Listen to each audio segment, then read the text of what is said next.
Good evening, everyone. Welcome back to the Weekly Armchair Sports Talk podcast. This United show. This is Devil's Advocate. We actually haven't had a panel pod, in Jesus Christ, in quite some time. It's been a while, so it's great to be back. Great to be back on. Joined by Julio and Jonathan this evening. Was due to have Mark on, but he's after pulling out last minute. So look, nothing you can do there. We're going to soldier on anyway.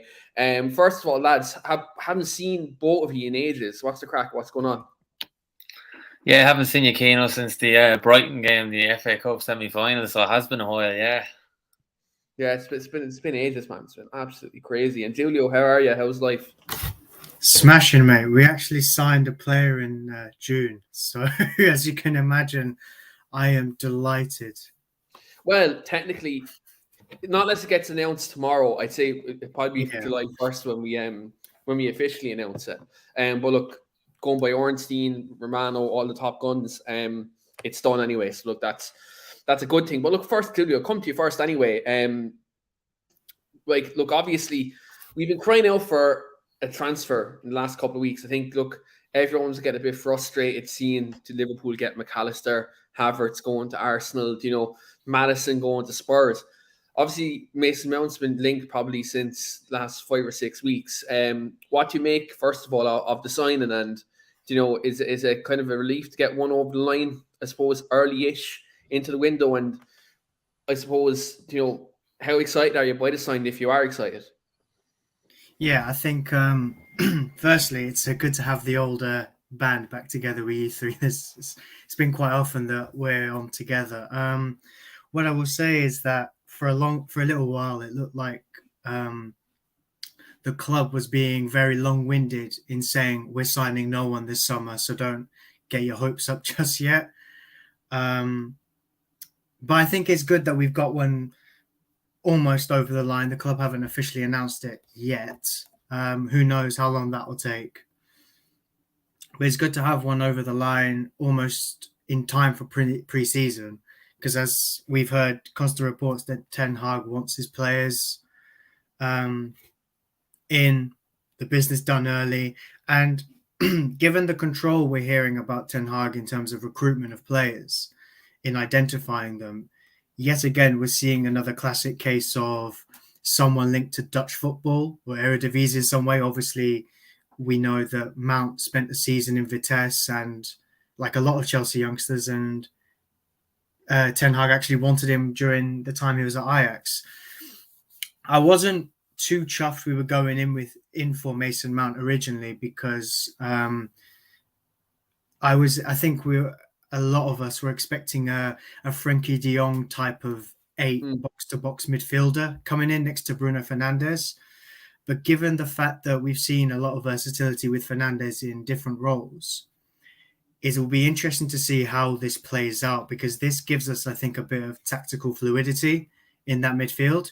Because what Mount offers off the ball is actually quite interesting, because even though on the ball he's a little bit different to Eriksen, off the ball he offers legs, he offers grit, he offers intensity and pressing, which is very good which is something we need. And there's an element to Mason Mount's game where you think that in certain games we can have Mount and Bruno together ahead of Casemiro, and I think that we could see both of them interchange between the 10 and the 8 positions. So I've always been an advocate of Ten Hag knowing what he wants, seeing what he wants. Another issue I had with the deal was obviously the money involved, not just for the fact that it's a player in the last year of his contract from Chelsea, but also the fact that it's a player it's an English player. There's all this English tax. I was expecting it to be done for less money, because I expected Chelsea to have a fire sale. And there's an element of there's better value for money out there almost. But I think that like Brighton are in for Mohamed Kudus, who's a former Ten Hag player. But on the other hand, who knows, maybe Ten Hag's tired of continually going in for players he's worked with before, and he wants a bit of variety. Well, we're going to get to that towards the second half of this pod, players he's worked with before. Yeah. But yeah, look, I understand what you're saying. I think there's Look, there's an element of risk with this signing, but I think there is an element of excitement as well. I think there's pros and cons to this signing. Like personally, Sean, who's in the comments, a Chelsea fan as well, like he can vouch for this. See some like I rated Mount when he was at Chelsea. I actually think if you look at a couple of the Chelsea players last season, I think as a group, as a collective, they had a bad season, but I don't think they're a bad batch of players. And I think Mason Mount is definitely one of them, especially if you look at the Champions League winning season. Under Thomas Tuchel, he was great. He was instrumental, like an instrumental part of that squad that won the Champions League. So, look, he's a good player. Look, I'm interested to see how him and Bruno work in midfield. I know we're going to chat about him and Eriksen and stuff like that later on, and different kind of combinations. But I'm interested to see how Ten Hag makes this work, or how fluid he is with his system, though, and stuff like that. But Jonathan, what are your, I suppose, immediate thoughts on the signing? Are you happy with it? Are you happy with the length of time it took? Talk to me. Yeah, look, I'm just happy that it's finally done. But I really do think this is a deal that could have been done 3 weeks ago. Like, it's a player entering the last year of his contract. Chelsea were more or less willing sellers. United were keen buyers. The player wanted to move. United's initial bid and Chelsea's proposed fee weren't a million miles away. I think there was only something like 20 odd million in the difference. So the only frustrating thing about the whole situation is that it took this long to get it done. And, look, obviously it's done now, and the player in the next week or so will be in pre-season from day one with United, which is helpful for him. The only problem is that the way United operate, in the sense that they operate on a deal-by-deal basis, they don't seem to be able to work on multiple transfers at the same time. It kind of sets back that key hunt for a number 9 back a few weeks, whatever that may be. It looks like Højlund at this point, but that's the only frustrating part about this taking so long. In terms of Mount himself, I'm not going to lie, I've never been his biggest fan. I kind of looked at him at Chelsea and look at him for England, and I kind of scratch my head and think, what kind of player is he? What does he do? Is he a 10? Is he an 8? I thought that we would go back in for Frankie de Jong this summer, given the fact that we had Champions League football behind us this year, and last year we only had Europa League football, and we seemed very confident in getting him. But obviously the financial situation, I think, has dictated a lot of targeting this summer. I think United would have went all in for Caicedo if they had a bigger budget. But look, I mean, I'm happy with the deal. I think he will be a good player. We've got to trust Ten Hag's judgment. He's earned that right with the season he's had. I think, in fairness, with the signings that he's made, aside from Weghorst, he's been pretty on the money with every signing he's made. They've all worked out in one way or another. So, look, yeah, I'll give him the benefit of the doubt. I think he will be a good player. And like what Julio touched on there, he'll give us a tactical difference in matches. He can play out wide. He can play a false 9 role. He can play a 10. He can play an 8. So, look, excited that it's done. I think we all get excited by transfers. And look, he's going to be a United player now, so 100% get behind him. Yeah, look, 100%. I think that's the most important thing. That, look, you have the couple of weirdos on social media who will be like giving them abuse from day one. Look, we all know who. There's a load of bot accounts and stuff on Twitter. You see a lot of people who are just like, they're rootless from day one. But look, I think Mason Mount, for me, he's definitely going to give us something different in midfield than that we'd had previously. I think he gives us energy. I think like he can score goals. He gets himself about. I think he does that probably with more substance to what McTominay and Fred do. So, like, for example, if, like, let's say if Eriksen drops out of the team, just bring in, like, Fred, I feel like, Mount will give us more than what he does. I feel like from a goal-scoring point of view, he's a better goal-scoring midfielder than Scott McTominay. That's not taking anything away from him. I actually think further forward, he's actually a decent player. But what I do think right now is he gives us another option. Like, if you looked towards the tail end of last season, Eriksen just... You could tell he was knackered, but he had to play because the options behind him weren't good enough. And what Mason Mount does give us now is an option to obviously change the midfield around to suit certain games. Like I'm seeing, obviously it's been thrown around recently that a midfield three of Casemiro, Bruno Fernandes, and Mason Mount could be a disaster off the ball. That could be the case. But like this is where I think even at some stages we have opportunities to be flexible in our midfield. We don't have to start that midfield every week. And I'm actually hopeful that, obviously budget dependent and stuff like that, and FFP things, that we get another midfielder in this summer. I think, look, if we can get someone else in, let's say if we can sell Scott McTominay or Fred, whichever one of them, and we get someone else in, I think automatically our midfield is strengthened. Now, well, that's if they bring in some quality. I think if they brought in Marcel Sabitzer, we wouldn't be strengthening too much. I think if we get someone else in, that'd be great. But look, he's a good signing. He seems like a good lad as well. And I think, look, that we have to have them type of people in the dressing room, that players who have good character. And again, I go back to that, like he's had a decent rise to obviously coming through at I can't pronounce the name of the team in Holland. You might be able to pronounce it for me. Vitesse, I think they're called, or something. And then he was with Derby, and then obviously Chelsea. So, like, look, his development has been good. He's come up through the ranks. He's experienced different types of football. And obviously, no disrespect to any of them three teams, Chelsea even included in this, but the pressure at Manchester United is different. And like, look, Sean could even say Chelsea fans are abusive online. United fans are probably 10 times worse. Like, United fans are demanding, and maybe sometimes a bit overly demanding sometimes, but I think, look, it's new pressure. He's going to have to adapt to Old Trafford. He's going to have to adapt to our fan base. But look, there's players there who he's familiar with, like the Rashfords, the Shaws, the Sanchos. So look, he's coming into some sort of familiar ground. So hopefully, he can adapt, in that regard.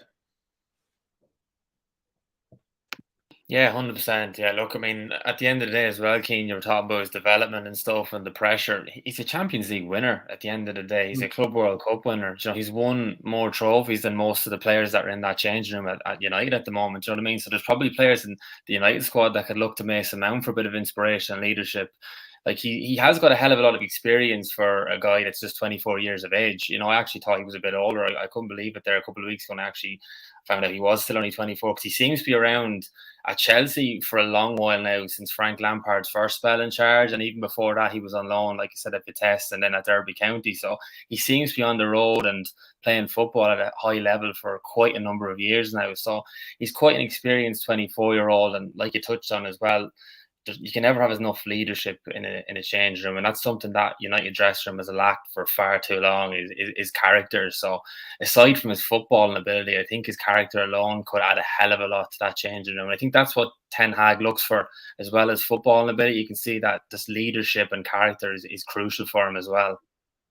Yeah, 110%. Julio, do you want to come in on that as well? Yeah, I think I want to touch upon something you said earlier, actually, regarding the risk behind this, because it's not just about the risk of whether the transfer works out. It's the risk for him, because Mason Mount had a very good rise, like you said, but the season just gone has been dreadful for a lot of Chelsea players. So I can't pin that all on him. Getting a move now. Yeah, but getting a move now to United, arguably the biggest club in the world, with all that pressure, there's just as much as it could be an improvement for him as if we could see that stagnate for him.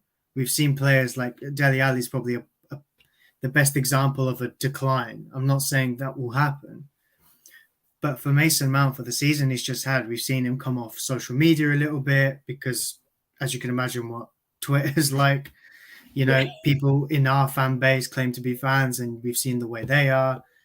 And I think that it's a worry. I'm with Jonathan that I've not always been his biggest fan, but I do like what he brings to the table in terms of he's a good player.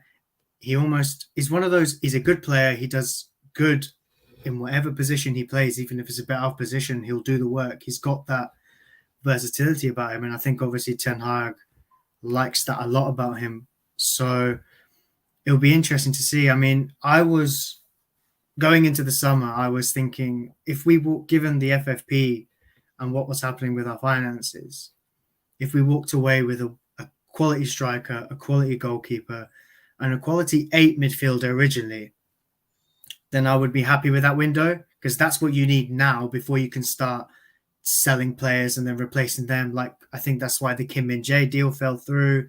I think that's why we've not been monitoring or pressing for a Casemiro wonder study, because it's like, let's prioritize the gaps we've got first before we can. Like, Scott McTominay has been played out of position as a Casemiro backup when he's not. He's better further up the pitch. So, before you can start looking to sell Fred and Casemiro, you need someone to fill their spot. Then preferring McTominay even, not Casemiro. I wouldn't want to sell him. But there's a lot at play here, and annoyingly, obviously, the Mount deal's gone through, which is good. I'm in agreement with this comment there.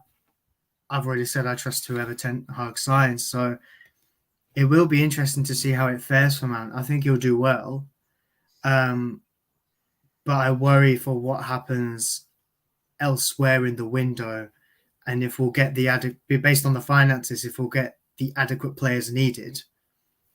Yeah, look, the transfer situation is the budget thing is difficult because we're hearing different stories every day about how much we actually have. Then, like I seen a story the other day that we've 260 million to spend, but we can't spend all of it because of FFP.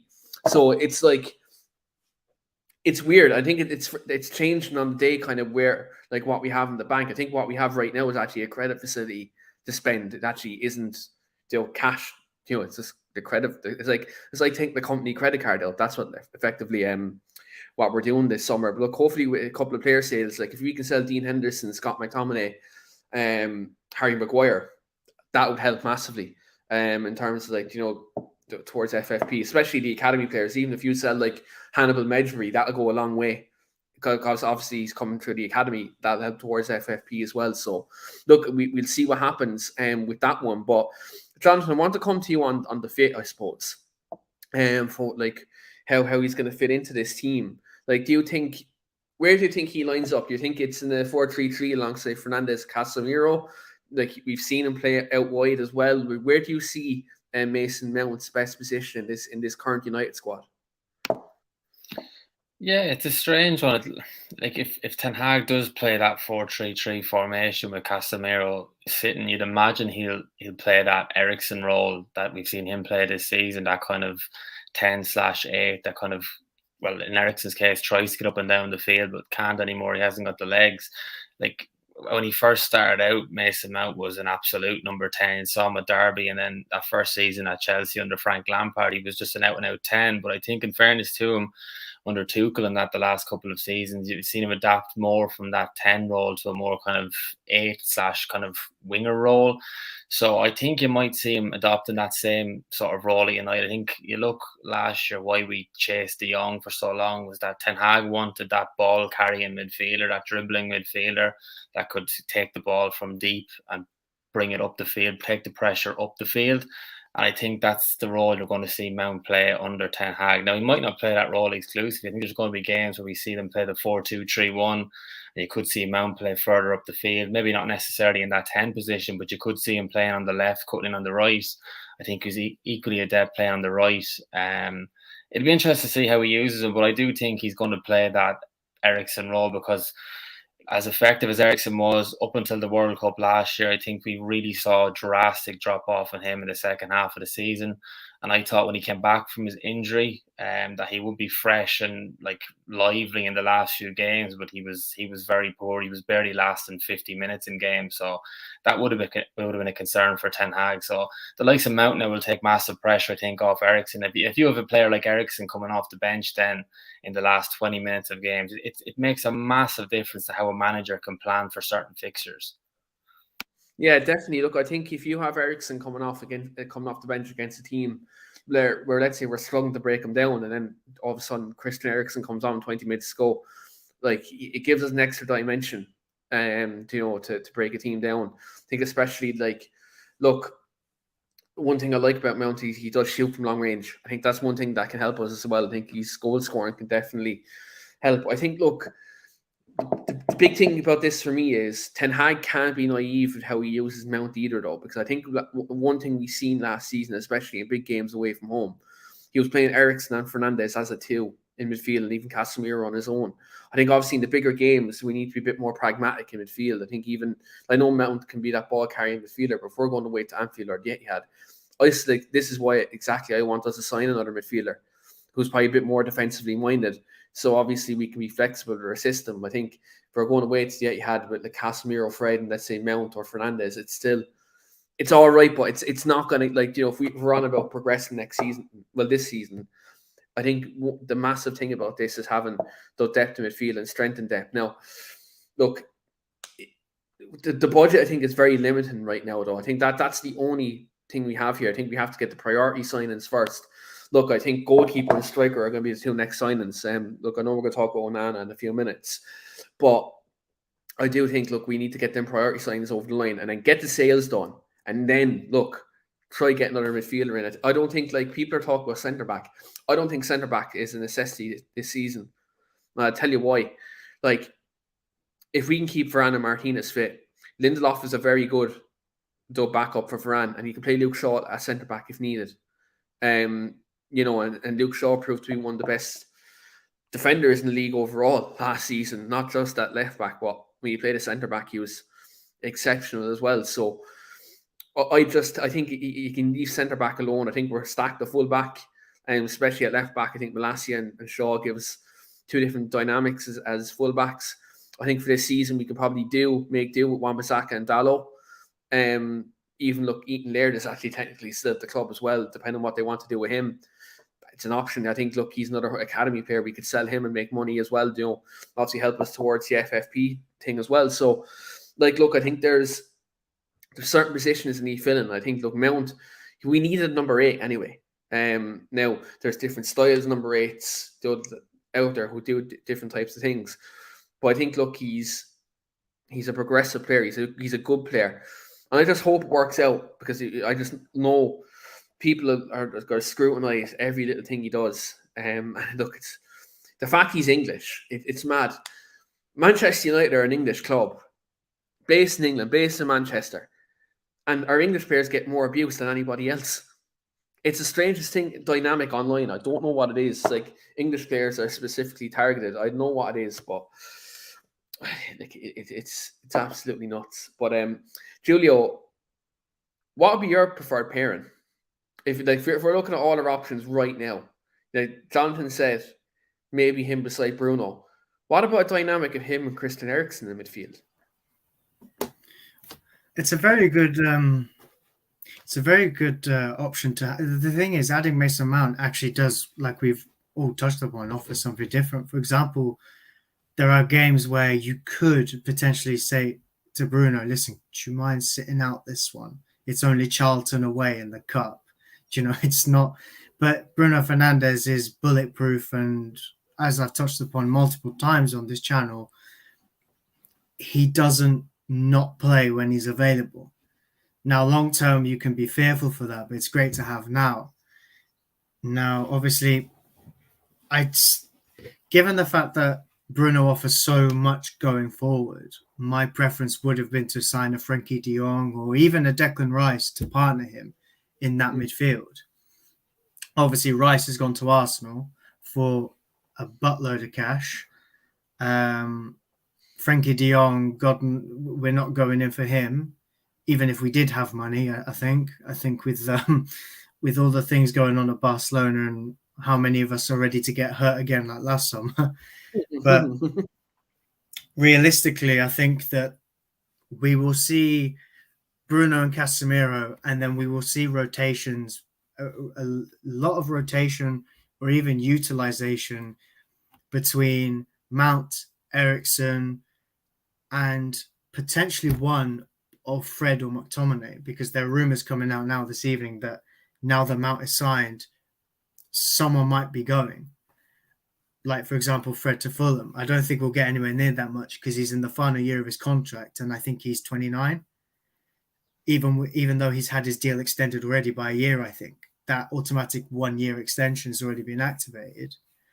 So I think that if we sell Fred, we'll probably get about £12 million for him at most, and which is a horrible loss to take when you think about it, considering how much we signed him for. But I think we'll see a lot of. I think Ten Hag will stick with Mount a lot more than Eriksen because Mount offers a lot more intensity off the ball. But I think we will see a lot of utilization and a lot more rest for Eriksen throughout the season.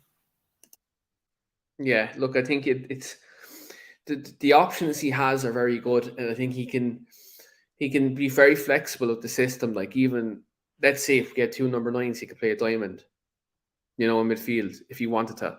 You could play maybe Bruno at the base of it, then you can have Eriksen and maybe even Eriksen as a 10 because he doesn't have the legs, and then Bruno and Mount as the other two, and then obviously Casemiro in between the two centre halves. You could do that, but we don't have two strikers. We don't even have one at the minute. That's wishful thinking. But he definitely gives us an option, and I'm interested to see how he gets on, because a lot of people I think right now are already writing him off before he's even kicked the ball. I think that's unfair. A lot of these same people wrote off Bruno under Ten Hag as well, and they said Bruno wouldn't adapt as Eric Ten Hag. So, look, I think people just need to be patient with him and just back the young fella, because look, at the end of the day, if we're going to sign a player and we're talking about back the manager, then you have to back his signing. Like last year, I wasn't too sure about Casemiro, just simply because we've been burnt by Real Madrid and Bayern Munich for their 30-year-old players coming, Now look, consequently, Casemiro is absolutely unbelievable, probably our best player last season. But look, he is a good player, and he's a good lad, and let's just hope he does well. And hopefully it's not the last signing of our summer. Hopefully it's not like a summer 2018 where we signed 2 players and we haven't addressed areas that we don't need to address. Hopefully it's not like that again. But we're going to talk about another signing, lads. Potential signing, Andre Onana. I think a big debate and a big talking point in this channel, I think, for the last 2.5 years has been David De Gea should leave. Is David De Gea good enough to be Manchester United goalkeeper? Like we done literally a whole show on it there a few weeks ago, and look, we all know what most of our views are in regards to him being number one. But Julio, obviously, his contract is up. Well, tomorrow. Tomorrow's probably is the last day of the contract. Now we've seen Marwan Fellaini stay after the extension, and there's uproar with regards to that. But let's say in a scenario David De Gea leaves, and Andre Onana is probably the keeper at the minute who's most touted to join United. Do you think he's the appropriate choice for goalkeeper? And I suppose, is he, we haven't seen too much of him. I personally haven't anyway. I haven't seen enough of him to say, 100% he's his first choice. Well, I seen that Champions League final and he was different gravy. But would you be looking for him to come in, or do you have any other choices? Firstly, I will say that a good point on it's good that you brought up the Fellaini point, because even at other clubs, we've seen instances like that. Like Brad Guzan had that Aston Villa about 10 or so years ago. His contract expired. Then an injury happened in the summer to one of the goalkeepers. So 2 weeks after he left, he was re-signed by Aston Villa. So, it's not over yet. Do you know what I mean? There's still ongoing situation where I think it's a case of, I do believe it's like, we'll give you a contract, but it's a lot less than what we were going to offer you before. And it's so much less than what you were earning before. So if he does leave, then, I'd thank him for his service. I don't like the whole hatred he's been getting on social media. You can't scroll 3 tweets without you can't scroll down 3 tweets without seeing a failed comp for him. Can I be honest? It's funny that you say that. I see a comp of all the best goals scored in the Premier League, and he features in every single fucking one of them. I know, it's crazy, honestly. Look, my point is, the point on De Gea is he's done really well for us. He came to us as a very skinny teenager. At the time, I remember being a little kid on Facebook saying £18 million waste of money after his debut. I ate my words a little bit, and then, over the years, he's done really well for us. But then he went to the World Cup. He never came back, and ever since then, we've seen the situation pan out before. Now he keeps getting a bit of luck where he keeps finding a way back in. So I think that you can thank him for his services, but the fact of the matter is, as much as I love the guy for what he's done whilst he's been with us, it's time to go. It's time to move on. I think the club have handled it poorly. I don't exactly know how they could have handled it a little bit better, but giving him the contract and they're going, actually, no, you know what, we're going to retract that. And now there's all this lastminute.com about contracts. It's a classic Manchester United boardroom move of just messing up somewhere when it could have been dealt with so much easier. Because I would have thought Ten Hag would have gone to the board in March and gone, this is what I want. This is what's going to happen. Who knows when that turning point was.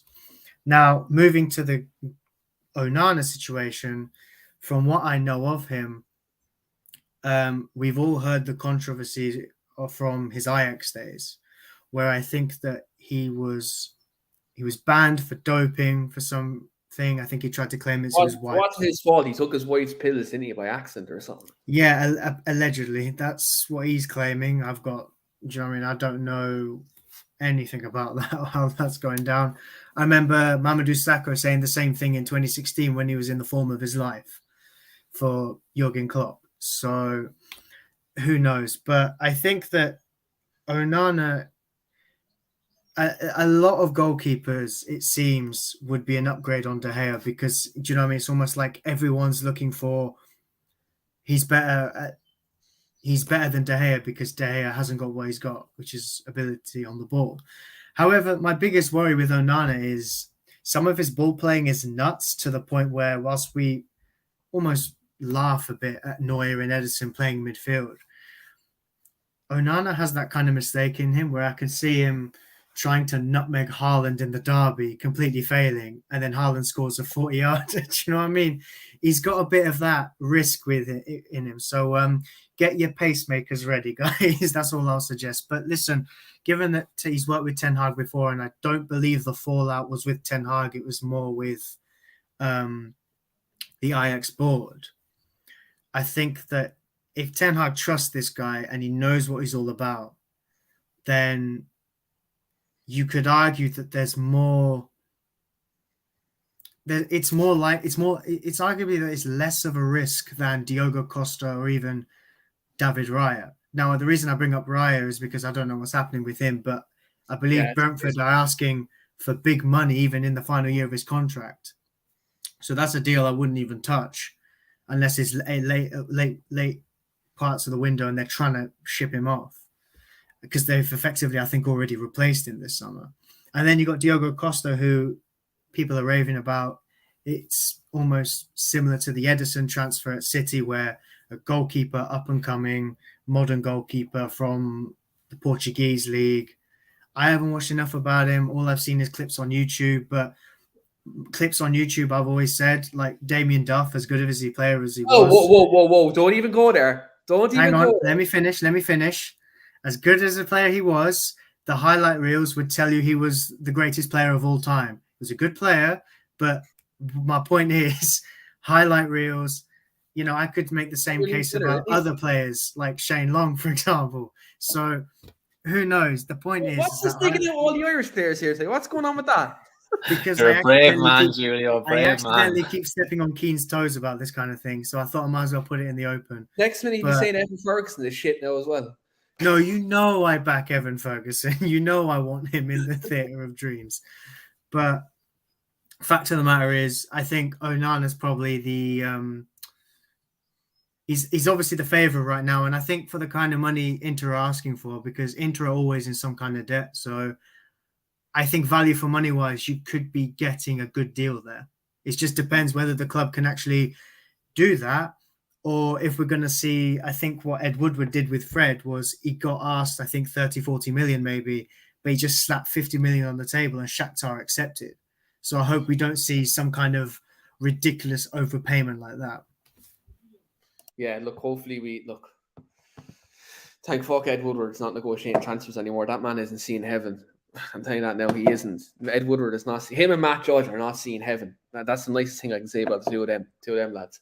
But yeah, look, Onana for me, from what I've seen of him, he looks like a competent goalkeeper. Like, he takes risks, but he shows personality, and I think that's what you need in the goalkeeper. Was it Brian shared a video on Twitter the other day on about Fabian Barthez and how he used to do shit that Onana's doing. So yeah, look, like you said, Julio, if he's in the Manchester derby at Old Trafford trying to nutmeg Haaland from the halfway line, so be it. Like, look, at least he's not like David De Gea where you sit on the 6-yard line when a cross is coming in. But on that, Jonathan, Onana, obviously he's been highly touted Would you worry that, again, the pressure of Manchester United? Do you think even with that big personality and like you said, he takes risks? Do you think, the agenda the English media are going to portray the minute he signs? We've seen Schmeichel leave. A load of goalkeepers couldn't succeed him for ages until we got Van der Sar. Van der Sar came in. De Gea struggled early on. Do you think he has the physique and the personality to come in and seamlessly come in and replace that with De Gea? Because I think, look, whatever you say about his last couple of years, he was at one time a good goalkeeper.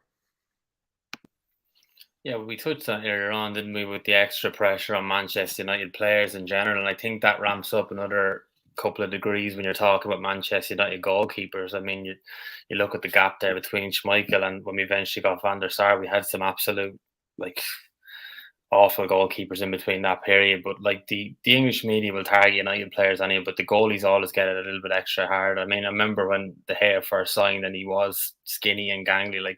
I don't think any of us ever thought he was going to make it at United, but he did. He worked on his weaknesses and he did become a decent goalkeeper.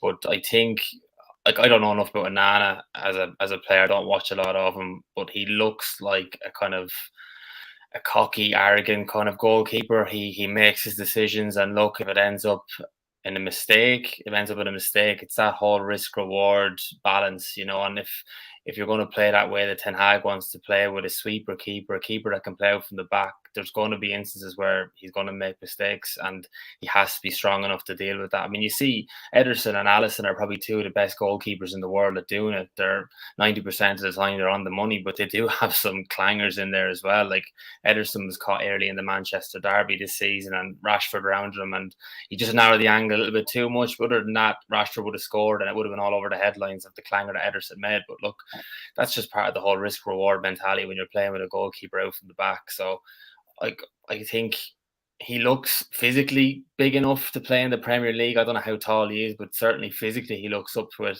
He's not a young man. He's 27, I think. I know it's young as far as goalkeepers go, but he's experienced enough. He's played international football. The thing that baffles me most about this is if this is a sort of goalkeeper that Ten Hag wanted, why didn't he sign him last summer on a free transfer? He was available on a free transfer last year. I understand there was the controversy there with the drug thing or whatever it was, but I mean, it was obviously the sort of profile he was looking for, and now we're looking at paying maybe 50 or 60 million euro, and we could have had him on a free 12 months ago. Look, maybe it was a case he wanted to come in and see what De Gea had to offer in person, but I think there was enough data, enough matches on file there for Ten Hag to look and see that De Gea wasn't the sort of goalkeeper that was going to be there long term for Ten Hag. Yeah, look, it's I think the goalkeeping position definitely could have been addressed obviously last summer, but I think, look, again, the budget was a bit of a a weird one, because I think you need to address midfield. A centre back was definitely a massive one. And look, again, we financial issues last season with the cash flow. And obviously I think that didn't help. But yeah, look, it's definitely a key position, needs to be addressed. I've been saying on this channel for 2 years that David De Gea it's 3 years now, actually. I keep forgetting how long I'm actually doing this. It's crazy. But I've been saying the last 3 years he needs to be replaced, because football's just evolved. You can't just be a shot stopper or quote unquote shot stopper. You need to have a bit more to your game. And I think that at David De Gea's age, what's he now, 30, 31, you can't develop that stuff in your game. But maybe you can come out for a cross. Maybe he can learn how to do that. But in terms of sweeping, being good technically in the ball, he's not going to develop that game at that part of his game at that age. So look, I think it's time for him to move on. I think, look, obviously the ideal scenario for me would have been announce his departure the day he got the Golden Glove. Say, congratulations, thanks for your service. When he got awarded that at Old Trafford and he got the ovation, I think that would have been great. Right, he's leaving this summer. Let's give him his testimonial in the summer. And then, that would have been great. That would have been grand. I don't agree with the way they've kind of offered the contract and pulled the contract. If Ten Hag obviously wants him to go, right? That's clear, because he didn't authorize the contract in the first place. So, like, at the end of the day, the club obviously went above the manager's head, offering him that contract. The manager said, no, fuck off. Like, I don't want the player. And then now it's gone to a point where the manager is refusing to sign off.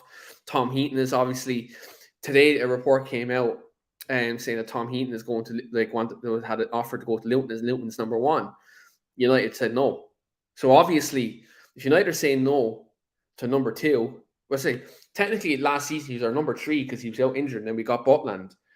If they're saying no to the number three, then obviously the number two is up. There's going to be one of the keepers leaving because Dean Henderson is coming back. So why in God's name would United not leave Tom Heaton go? If we're talking about money and struggling for wages and all this type of crack, why are we not leaving him go? So there's obviously De Gea or Dean Henderson. One of them is leaving. I'd say most likely David De Gea at this point. Now, not unless, like I said in Twitter earlier, United pull a fast one on us all.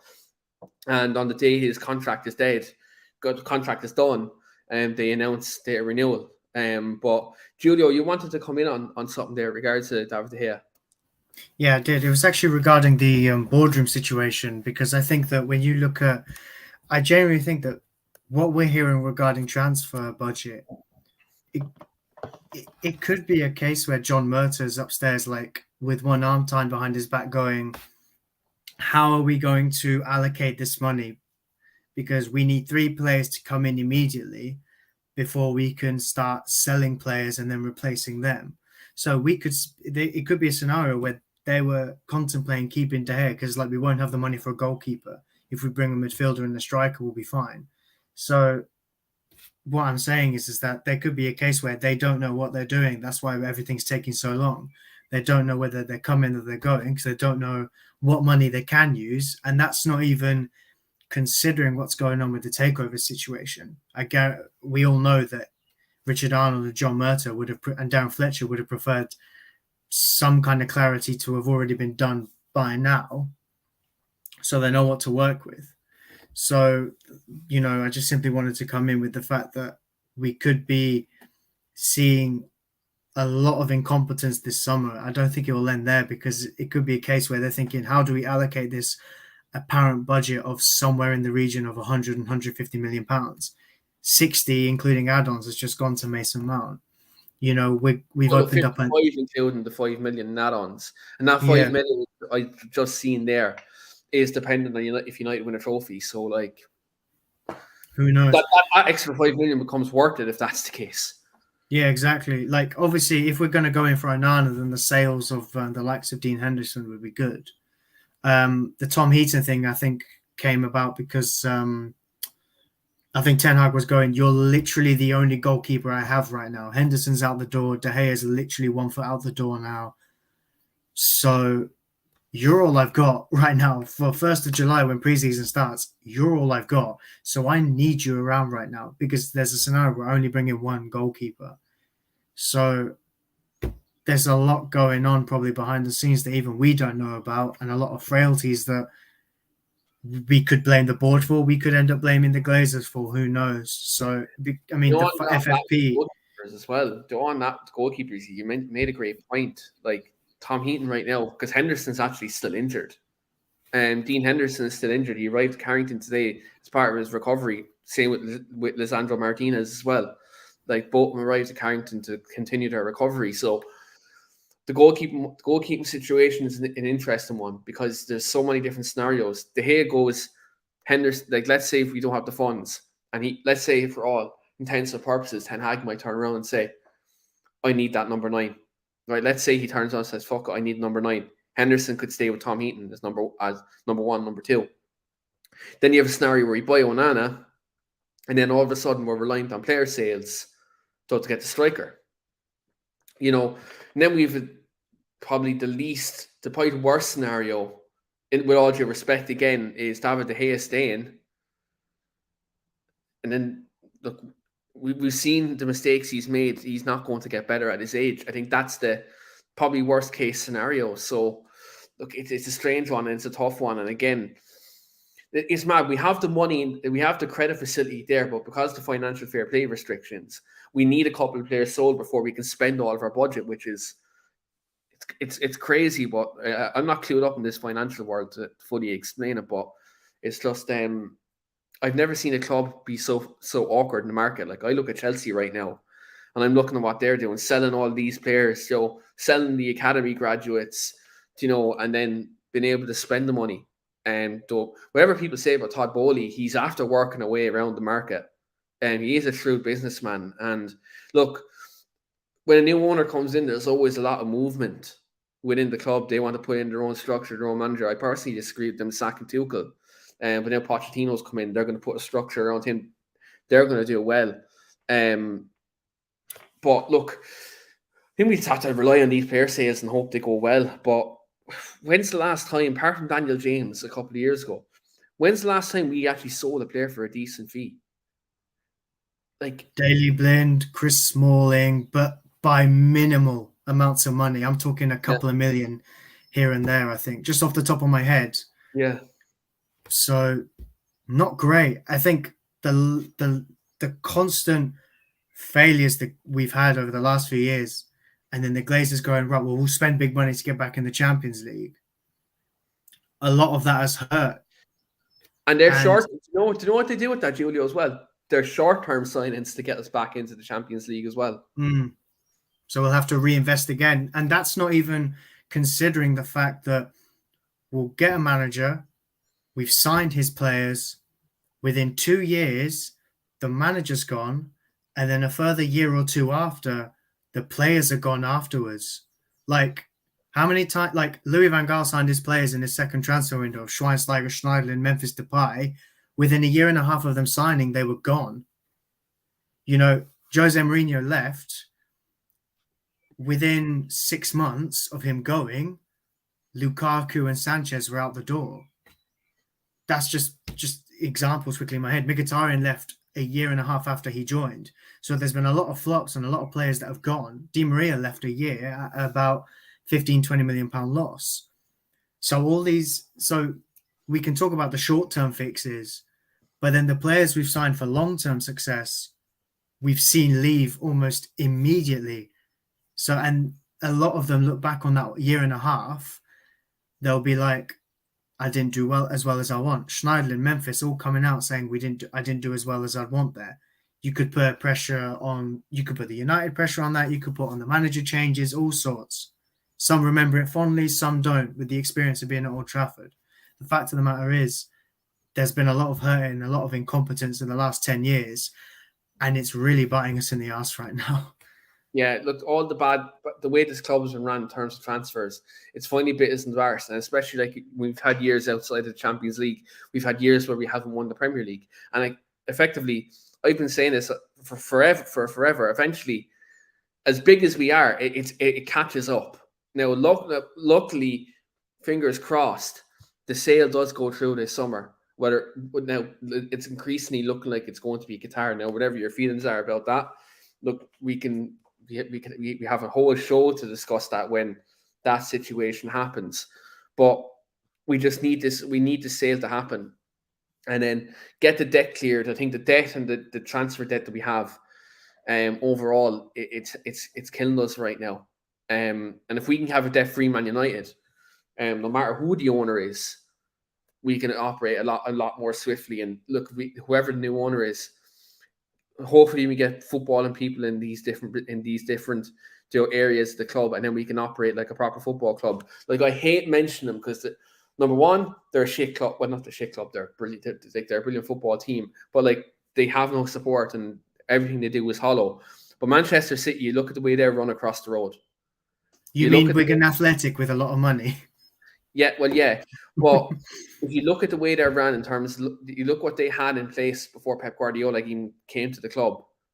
They had all the people, they had the connections, they had the network ready for him to come in and recruit the right players to play the football he wanted. That's what Manchester United needs to be doing with Eric Ten Hag.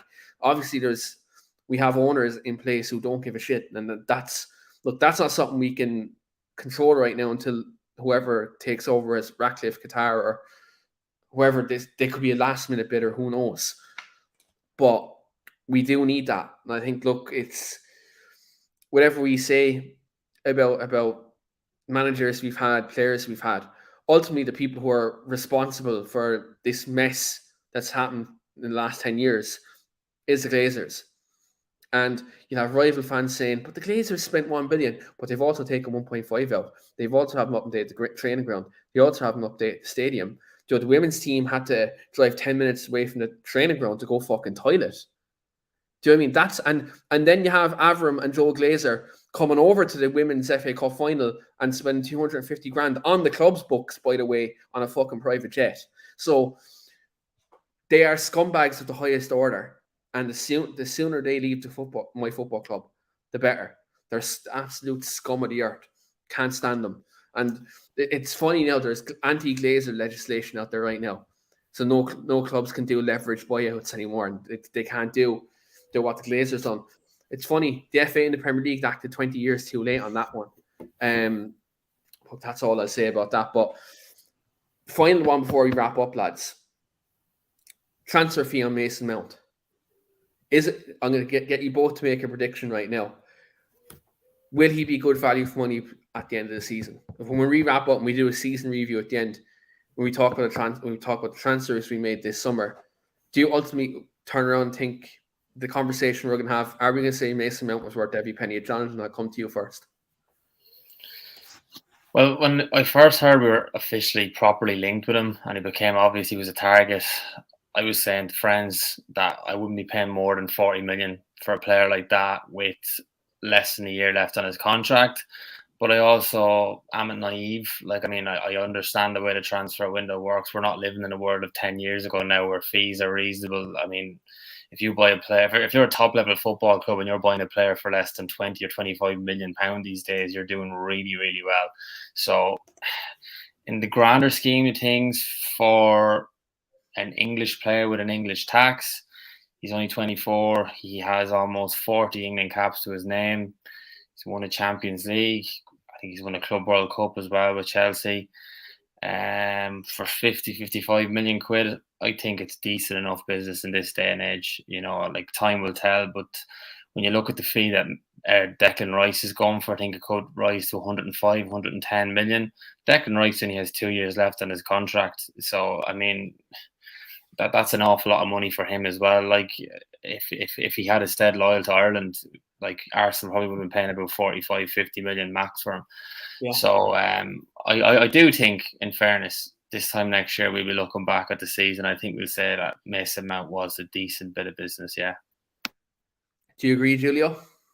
Yeah, I'm in agreement. I think that how you look at the Mason Mount transfer is very contextually dependent. If you look at what £60 million gets you in this day and age for an English player as well, it's not bad. And given what he offers what he brings to the table, I think he'll be a good player, a good transfer.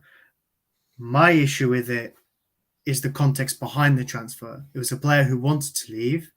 It was from a team who were in desperate need to sell players because they had about 355 players in their squad.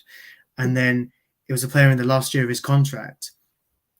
I'm not being funny, but £60 million, I think, is a good value for money transfer if he had 2-3 years left on his contract for what he actually is. So I think it'll be a good bit of business when you look at it from the player and what you're getting. But in terms of the context behind the transfer, I think that United have overpaid a tiny bit. Yeah, I think last year the contract, like you said, I think if he had like another year left, 2 years left in the deal, then maybe I'd be turning around saying, yeah, it's a decent deal. I still think he's a good player. I think the price, look, you've Man United tax and you've also English tax. And then, Chelsea are a direct rival as well, so like that also adds to it. So look, at least I look at it this way, at least when Chelsea started off with 80 million, we paid 80 million for Harry Maguire, and what's he having left on his deal then? Was that a year or 2 years he'd left as well? So look, the transfer market does inflate as fuck anyway, because like you've seen the amount of deals that have gone through recently. Like we sold Daniel James to Leeds for 30 million. In no way, shape, or form is Daniel James worth 30 million. I love him. He's a great guy, great attitude, great work rate. No way in God's green earth is he a £30 million player? And he's not even playing for Leeds, or even when he went on loan to Fulham, he wasn't starting there either. You know, the market value is just it's crazy. Like if we bought Bruno Fernandes now, we would not be buying him for 47 million. Imagine we tried to, and Bruno was actually in the last year of his deal when we bought him as well. You know, he was coming up to the last year in his deal. So yeah, the inflation right now, cost of living, even Manchester United are affected by that. So like, look, it's just one of them. But on that note, guys, we will wrap it up. Thanks very much everyone who did join in today and who will also join in on the replay. Don't forget to like the video and subscribe as well. We're going to have a lot more videos coming out now in the next couple of weeks. Pre-season training will be starting next week, and United are playing every few days in July. So look, we'll be covering the matches pre and post match. Going to be a bit different because we're playing in America, so the post match reactions might actually be happening the following morning after the game, rather than at 3 or 4 in the morning. And for 2 of them matches, I'm going to be in Lisbon, and I'm probably going to be pissed. So I'm not going to be on anyway. Mark Biggs will have to look after that. But in August for the United game in Dublin, we have a special collaboration coming up in August. So Jonathan, if you're going to the game, or any Irish lads who will be to watch the channel, you can come meet us in Dublin on the 6th of August. We will announce that further going forward. But hopefully everyone has a good evening. Hopefully Onana news, positive Onana news can come out in the next couple of days, and we have a new goalkeeper as well. And look, let's hope Man United can find some coins at the end of the mattress, and we can buy a striker as well. But until then, guys, thanks very much, and we'll see you later.